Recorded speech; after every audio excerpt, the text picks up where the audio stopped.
Saudara, sejumlah panitia pemilihan kecamatan atau PPK di Kabupaten Aceh Jaya masih terkendala dengan rekapitulasi surat suara. Ya, adapun kendala yang dialami yakni aplikasi sistem informasi rekapitulasi atau Sirekap yang kerap error.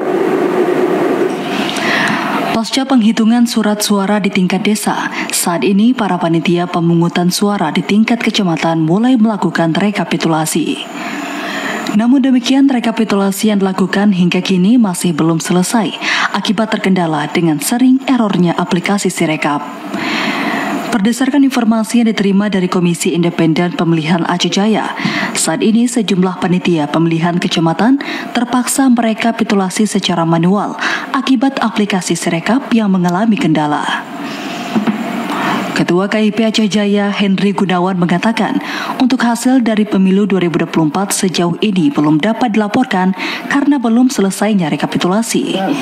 Menurutnya, untuk hasil sementara masyarakat bisa mengakses melalui situs KPU, namun untuk hasil dari pleno belum bisa disampaikan lantaran belum selesainya dilakukan di tingkat kecamatan dan kabupaten. Kalau secara data real dari pihak KIP Kabupaten Aceh Jaya belum semuanya terekap karena masih proses di kecamatan. Di kecamatan terkendala dengan Sirekap. Sirekap sudah beberapa hari ini down, namun kami mulai hari ini sudah menggunakan Sirekap web sesuai dengan keputusan KPU nomor 219 tahun 2024 bahwa alat bantu ini bisa digantikan dengan Sirekap web, yaitu dengan input manual.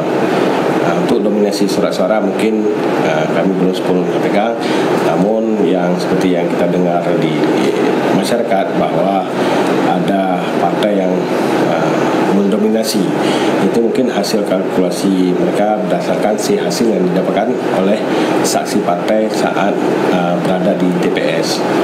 Penghitungan dan rekapitulasi surat suara di tingkat kecamatan di Aceh Jaya telah dimulai sejak kemarin dan diprediksi akan memakan waktu yang lama karena terkendala dengan aplikasi Sirekap. Dari Aceh Jaya, Musliadi, TVRI Aceh melaporkan.